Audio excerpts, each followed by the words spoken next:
Stay-at-home mom television might be the most hideous form of television we have in this world. We've been, what was it? We've been married?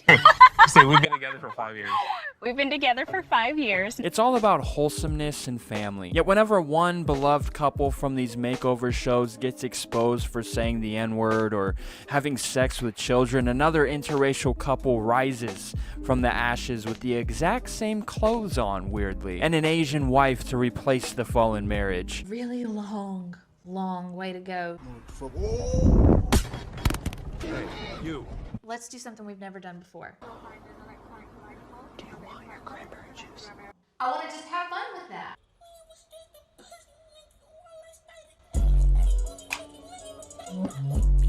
It's so fake and rehearsed that I had to make a video on one of these types of shows that isn't like the competition. Boy, she's not happy. She's really not happy. So recently, I went home to visit my family since I've been quarantining myself like zombies have been outside my fucking door for the past 2 weeks. And my mom likes to watch these home makeover shows like HGTV and the one about the gay twin brothers with the most cut and paste couples I've ever witnessed. I honestly love watching this shit because I just get to sit and cringe at these fake ass couples fixing up houses, acting like the missus didn't just walk in on the husband having an orgy with the preacher last night. But I woke up one morning with the pedophile ringleader Oprah Winfrey's TV channel on, and it's that weird time in the morning where you don't want to watch anything specific, so you just sit and watch whatever is already on. And what was already on was a show called Home Made Simple. And when I tell you this show is the bottom of the barrel, it's the crusty french fry at the bottom of the bag, the one that doesn't look appealing. At least with all those other shows, they're flipping a house, building a room, murdering a middle child. It at least has something to look forward to and endure through the cringe. But this shitty show will just take a room that already looks just fine and make it worse by adding stupid ass DIY decorations to put on the walls. Not to mention it's just a huge fucking advertisement for pedo Oprah's cleaning supplies. Cringe, in my opinion, is a beautiful, beautiful thing. But when it just overwhelms you like Summer Rae's ass, it can become just unbearable. Every single one of these shows in this category of bankrupt television have everything in common. The conversations and interactions between these people are also awkward and weird, and resemble the talks you have with a distant grandma you've never even knew about. You and Greg are like two peas in a pod. You guys like click so well. There's a reason why moms and grandmas alike put this on the background when they're cleaning the house. Because when you sit and actually watch this shit, it's just disgusting. You can't spend 5 minutes with the Everharts without adoring them because their positive energy is infectious. That's been part of my mission. Representing. This show specifically is not like one I've seen before. It can't save itself with home improvement because it all revolves around do-it-yourself crap. You know, like a Hobby Lobby catalog for pipe cleaners or a step-by-step collage for a trash bag flower pot you'd find on Pinterest. But that's the thing. It takes 5 minutes to make shit like that. The rest of your hour in hell is spent with conversations you would have with an aunt. There's no substance. Okay. Yes. That's gonna be Give us spicy. a nice mix for me. Okay. About the charity work that you do. Please I do volunteer work with an organization called Dress for Success, Worldwide West. It empowers women basically to achieve economic independence by giving them professional attire to wear on their first day of a job interview, and really I could give a rat's ass about your charity employment, Diane. What happens if a hobo does get the job? Do you just give them basketball shorts and a wife beater from Goodwill? The point is, the show is just so empty. The episodes I've seen, they just do one room, and when they show it at the start, nothing is fucking wrong with it. I see you have these curtains up already.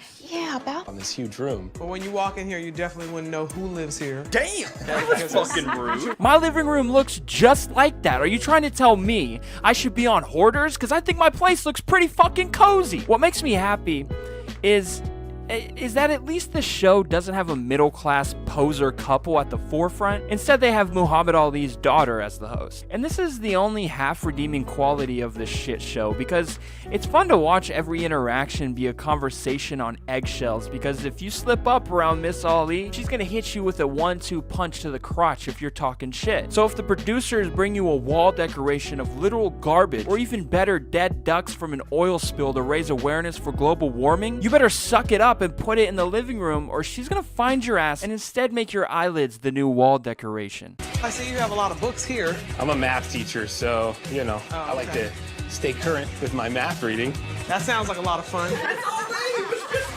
The worst part about the interactions the show has is that in every waking moment, they get the slightest opportunity to plug a Goodwill Windex product made by the pedo queen Oprah. It's fucking go time. Not to mention the hand soap. If one person even mentions, I have glue on my hands. those motherfuckers will swarm your entire family line and stick you inside of a bathtub to soak you in Oprah soap. Once we're done with this project, we'll use a homemade simple foaming hand soap to wash the glue off our hands. Cool. Not to mention the name of their product line is just Homemade Simple. All you have to do is come up with a hip one-word name like Whoosh or Tit Lips, and bam, you got a bestseller. But they just use the name of the show, which is not good to begin with. And that's not all. They plug their long-ass website in the middle of someone's personal story just as much. If it's not the pedo soap, it's the pedo link. The producers are constantly trying to fill in time. There are so many random fucking jobs they have to do. One minute they're making a window in the backyard, and the next they're cooking fucking meatloaf. I thought this was a room improvement show, and even if the circumstances call for a cooking segment, why in the almighty Lord of Shrek's name would you choose to make the scum of all dinner dishes meatloaf? And I'm sorry if I'm segmenting my audience, but meatloaf can go suck a dick and die 6 feet deep. It's beef and onions in a cake pan with ketchup smeared on top. Who approved this? But okay. Maybe it'll be good, and my mind will morph into a meatloaf-loving simp. But no! Look at this abomination! It comes out like dried shit. It doesn't hold together, and when it's on the plate, it just resembles diaper runoff.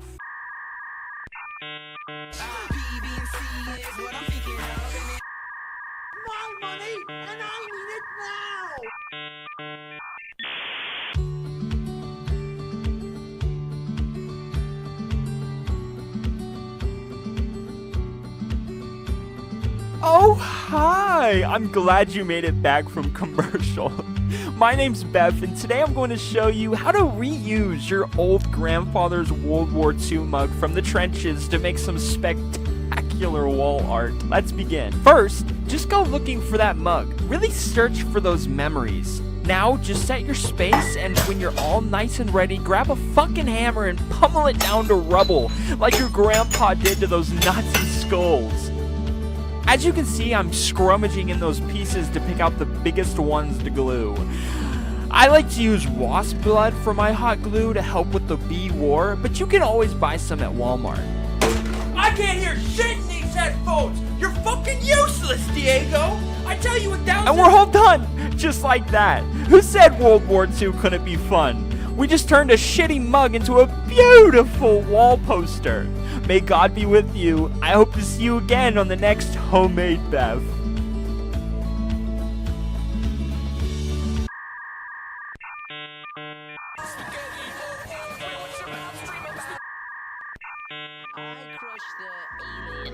Like I said earlier, the main gist of this crapshoot is fixing up a room for some stupid family. But really what takes up most of the time is the do-it-yourself projects they create for the room they're fixing up. You know, the types of things people do to be creative and spice up their living room with items they made themselves, which is great. I made a silicone bust of Hitler in 7th grade, and it's, still standing strong in my bedroom to this day. It's a great way to add memories to your everyday home. But when this show does it, You might as well use that money you paid pedo Oprah for this horrible crew and put it into the beautiful workers at Home Depot. I would bet my right nut they would make better wall art than the cast on Homemade Trash. We're going Okay, to let's be do- making wall art using cupcake wrappers. So cute, Liz. What Are do they you think supposed so to be far? used? Okay. What do you think? They look really cute. So Ew. cute, I would right? have never thought of that. What so is this? simple, so easy. Third It grade? looks like seashells. It does look like seashells. What usually happens when they start making random stuff for the rooms is the artiste of Homemade Simple will take the husband or wife or God forbid the kid to a section in the backyard, most likely right on top of dog shit the homeowners forgot to clean up, and the artiste will make a wall decoration or tabletop decoration, just stupid shit like that, and instruct whoever is there on how to do it. And by God, the best part is when it's all said and done, the look of pure disappointment shows on both of their faces when the artiste is all done. The things they make are just garbage, and I'm not even trying to be funny. Seriously, every time I looked up different clips on the YouTube channel of their different DIY items, because for goodness sake, I'm not watching these full episodes. One is fucking enough. Every single one is horrible.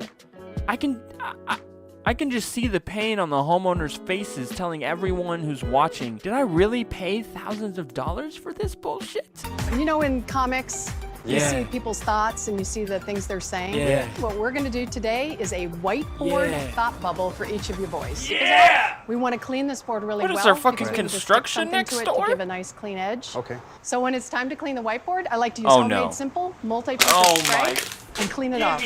Right. 5 minutes And then I'll go to the paper towel to be sure it's dry. without a damn ad. Okay, our next step is to give it a nice clean outline. And the right. quickest way to do it is some with this Sharpie? black canvas tape. So I Tape? kind of split it so that's 50-50. Okay. And I start it here, Tape? and then you're just gonna Why in the carefully hell would come you put- through and ease It's not even that staying edge. down. You do this one, and I'll start taping off this guy. All right, sounds good. Just draw it.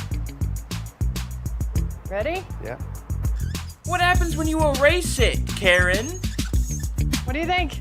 I think they That look looks amazing. Oh, they're gonna love is it. awesome. Magnificent. The last step is put the hook and loop tape on the back. It's horrible. Next time you There's see gonna him, be so much they'll shit be that in the gets space. under the tape. Bam.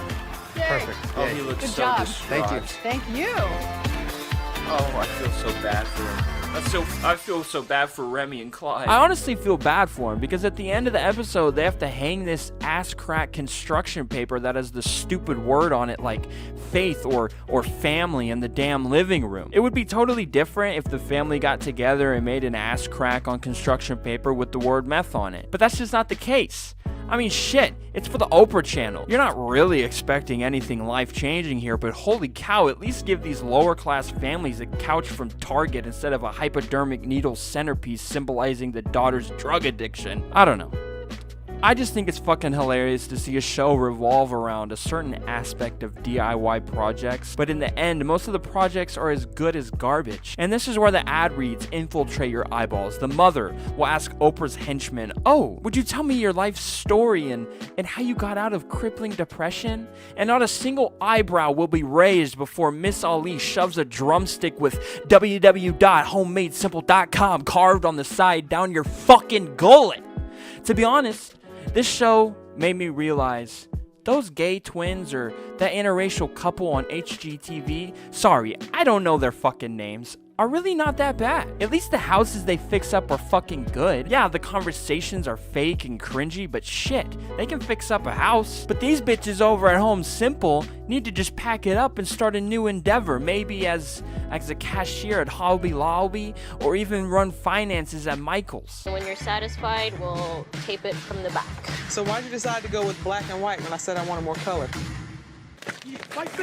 It interests me how much older people are able to just consume garbage. Luckily, my mother wasn't watching this at the time. That would have made for a horrible day. This show has a website, a product line, and the show has tons of seasons. So people are watching it, and I just don't get it. But sadly, I do. The Oprah herd of sheep will follow her into the darkness no matter how absolutely horrible a show or action is. But you know when you look back on bad music or television you used to enjoy and you just shrivel up into an asshat trying to figure out how you could possibly consume that? We're all sheep at one point or another. We start to overlook things because we simply love the idea or person behind it. It's probably going on right now inside our head without us even knowing. We just can't realize it yet. We haven't grown older. Whatever it is, who cares? All I know is that the show fucking sucks.